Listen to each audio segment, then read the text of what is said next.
I'm Paul Cram. Hey everyone. Uh I was just getting some of the books together that I was gonna maybe mention, talk about. Grabbed a candle. Uh I was it actually smells kind of nice. For the $3 it cost. I was just looking to see if they name the scent. They do not. It is just Hocus Pocus. Um Picked up from Family Dollar. But yeah, sometimes I'm surprised when rather inexpensive candles smell pretty good.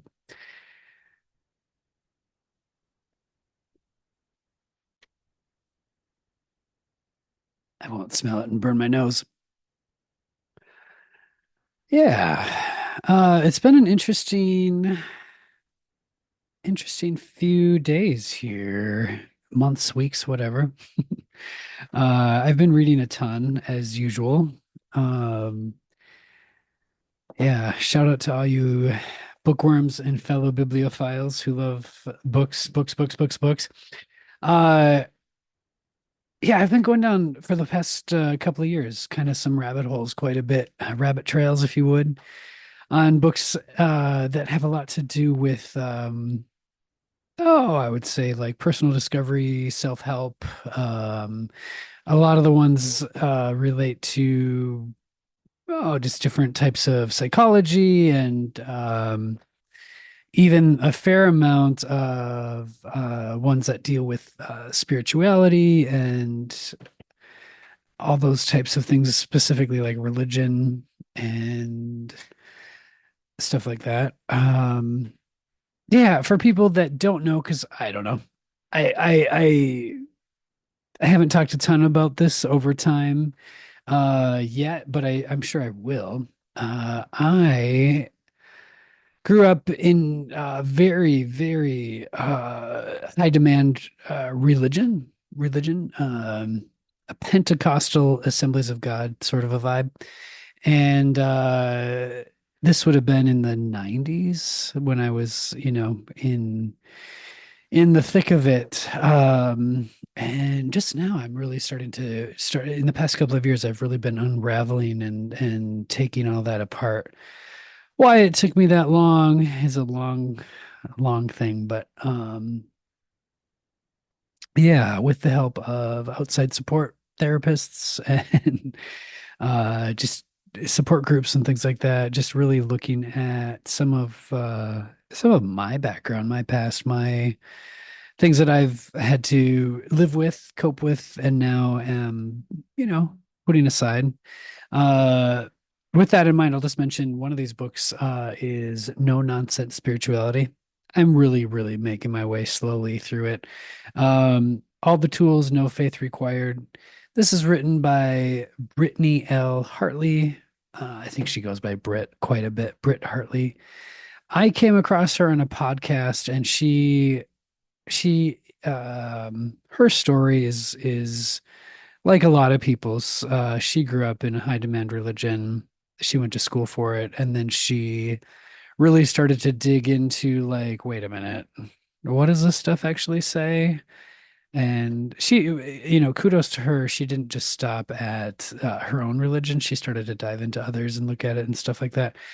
If I'm not mistaken, she is a self-proclaimed atheist now. Uh, yeah. So I'm reading that. I'm finding it really good. I'm finding it really good. I like how she approaches quite a bit of it. Um, yeah. The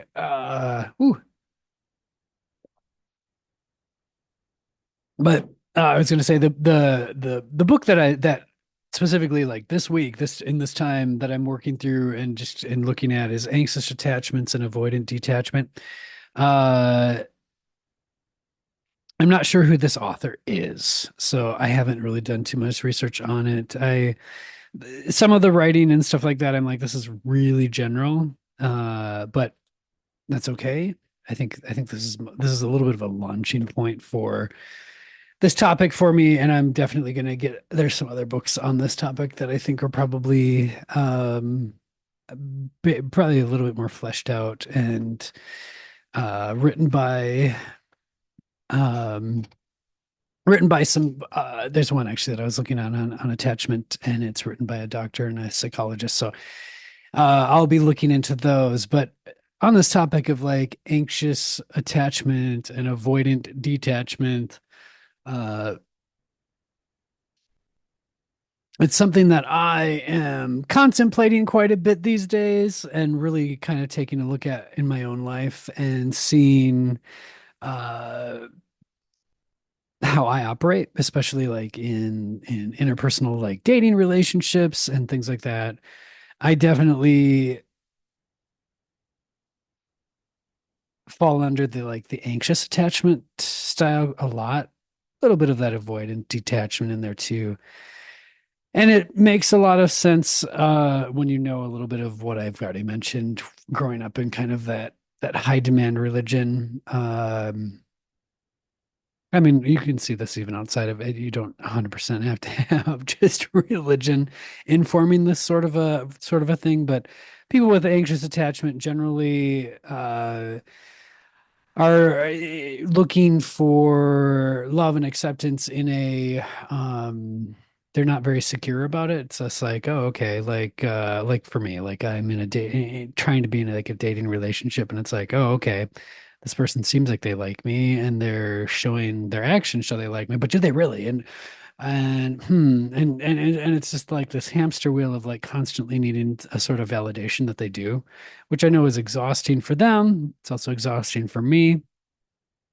Uh, and there's this thing that I'm just like, wait, what is that? What is this thing that they speak of? And he mentions in here, there's people that actually have secure attachment, because a lot of times in the environment in which they were raised in, and just and they were able to caregivers, parents, if the child did something quote unquote wrong or whatever, the parents, it was just like, oh, okay, well, we'll work through this, we'll figure it out. And the parents' love a lot of times in a secure attachment was consistent. There wasn't this up and down and all around, and who the fuck knows what the hell is going on from day to day. And I just have to acknowledge too, in my upbringing, uh, I had a parent who was an alcoholic plus had some mental things going on, and um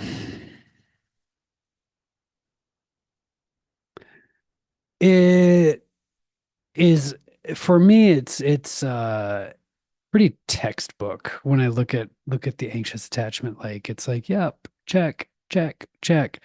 My parents' emotional state was more important than my own, and it built the sort of existence that, oh my God, does it create like a codependency kind of a vibe?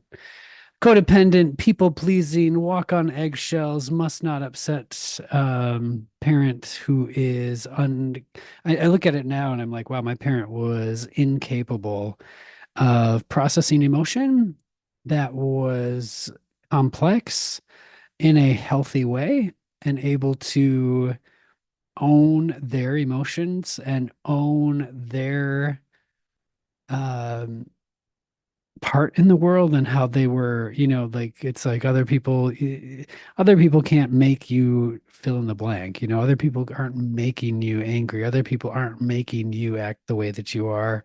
You're not able to self-regulate your emotions, yada, yada, yada, yada, yada. But I am learning to do that in my own life, and it's taken a lot of time. It's taken a lot of energy, and I'm hopeful too. Like, as someone who has anxious attachment, uh, it's hopeful to me because it's like, oh, actually, one of the first steps in adjusting and building your own secure attachment is to notice the anxious part, to notice that's the way that you attach. And our brains are these beautifully complex things that we actually can create different neural pathways. It takes a lot of time, takes a lot of conscious effort, but it's possible. So I'm excited for some of that.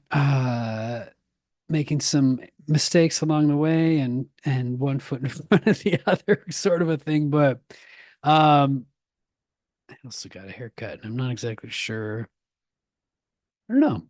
I don't know. Looks a little funky, but that's part of the fun. Yeah, so that's some of what's been bouncing around in my head lately is just really kind of looking at anxious attachment, avoidant detachment, seeing what that kind of means, and seeing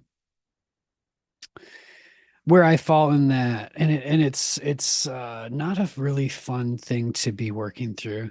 I can definitely see where there is a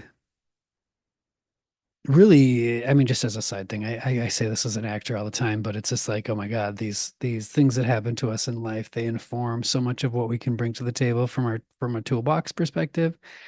And I know for myself, like I often am cast in roles that are where the characters are deeply, deeply, deeply flawed or deeply just, I mean, we're talking, you know. If anybody's familiar with my body of work and the characters that I've played, very dark, very tragic, very, all these things, which I would say art can mirror life sometimes, right? Uh there is something really interesting though, I can say as a performer and as an actor, to be kind of looking at the psychology behind this and seeing that anxious attachment, that avoidant detachment, and how those can be kind of played with a little bit when playing a character, playing a role. Um, I also just want to mention something here too. If there are any performers listening, it drives me nuts a little bit when actors they go super duper method and they try to live as the character. I understand like situations where that makes a lot of sense. One of them being like if a performer has a hard time holding on to an accent, like just doing that accent then for a couple of months while you're in that role makes a perfect sense. Cool. What doesn't make sense to me is like because I've worked with actors that have done this where they're very method and they very much are like, I'm gonna live this character. And I'm like, yeah, you can just pretend, you know. And I say that from the perspective as one who's been like literally beat in the face by an actor who was doing a stunt and didn't do it well. He totally let his like rage and anger take over.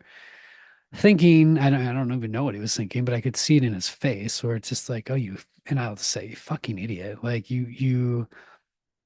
it's one thing to like lose control in a scene where you are doing it to yourself, but it's not powerful. It's not great acting. It's actually horrible acting. Like, oh my God, like you're losing control of yourself.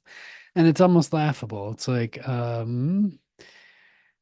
you not able to do this as an actor and you have to do this as a raging weirdo who doesn't understand that this is fake and we're doing it so that it looks real for the camera and tells the story to the camera, but we are still human beings that are pretending? Like, I don't know. Yeah, that's a little rabbit trail there. Uh, I don't know. Yeah, I just wanted to bop on here, kind of share a little bit of what I'm thinking about with that book. Um, Sort of a inner monologue, I guess. And also, I want to, in a way, too. I'm sharing this. Not that I need to even justify this, but I wanted to share some of this too. Just I know that there's a lot of people that are like me out there. There, I come across. Oh, excuse me. I come across people all the time in like some of the support groups that I'm in, and I know that there's more. So I just want to share some of the things that I'm doing, some of the things I'm working on. If anybody gets anything from them, cool. Even if you don't, this is great for me. So, yeah, as always, drop a comment or a note. What are you reading, listening to? Where are you at? What's helping you out? I'm always on the lookout for a good read. Uh, yeah. Hope everyone's having a good week. Happy second day of fall. All right.